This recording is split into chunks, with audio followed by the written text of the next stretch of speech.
अगर आपने अभी तक हमारा चैनल सब्सक्राइब नहीं किया तो अभी सब्सक्राइब करें और बेल आइकॉन को क्लिक करके हमारी लेटेस्ट वीडियो। अस्सलाम वालेकुम दोस्तों, अज तुहाडे वास्ते 19 पट्ठा की माशा लाड लियांदी ने ते वीडियो जरा एंड तक विखिया कि तुहानू अच्छी तरह इन्फॉर्मेशन भी होवे।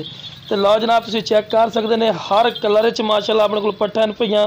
नागरा बीतल च, ब्लैक बीतल च, लाल मक्खी चीनी, खट्टी मक्खी चीनी, वाइट मक्खी चीनी और माशाअल्लाह जितनियां ही क्वालिटियां पंजाब दे विच होंदियां जनाब अपने कोल सारियां दी सारियां इलावा के राजनपुरी पट्ठ तो और माशाअल्लाह बड़ी आला क्वालिटी की नस्ल ने पई। यह गर्मियों के विच गर्मी भी बर्दाश्त करती है, सर्दियों के विच सर्दियाँ भी माशाअल्लाह बर्दाश्त करने की सलाहियत रखती हैं पई पट्ठा। तो बहुत ज़बरदस्त क्वालिटी वाली भाई पट्ठा ही ने पईयां। जिस भाई ने इंशाल्लाह चाहिए हम स्क्रीन पर नंबर चलता पैना उस पर रबता कर लवन, पूरी दी पूरी लाड भी खरीद सकते हैं। तो जेड़े भी दोस्त साडे फार्मर हजरात इन पे साडे नाल रबता करन इंशाल्लाह प्यार मुहब्बत भी हो जासी। रेट इन्हां दा बिल्कुल मकूल कर सकें, कोई ज़्यादा नहीं करने। तो तकरीबन 5 तो 6 पट्ठा जी कन्फर्म करास भी हो चुकी हैं जनाब।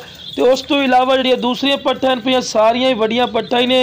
ये जनाब 10 महीना तो लैके जनाब 15 महीना तक पट्ठा दे पाई गई जेडे पट्ठा की लाट है पई सारी दी सारियां वड्डियां पट्ठा।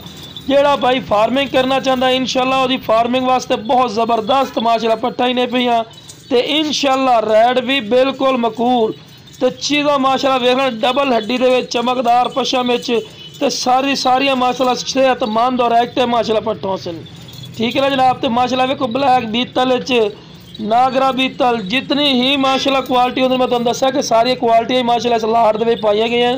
तो ज़्यादातर फार्मर हज़रात वास्ते ये पूरी लाड़ एक दो ही कोई लवे तो मिल जासी जनाब। ठीक है जनाब, ओके सर, अल्लाह हाफिज़।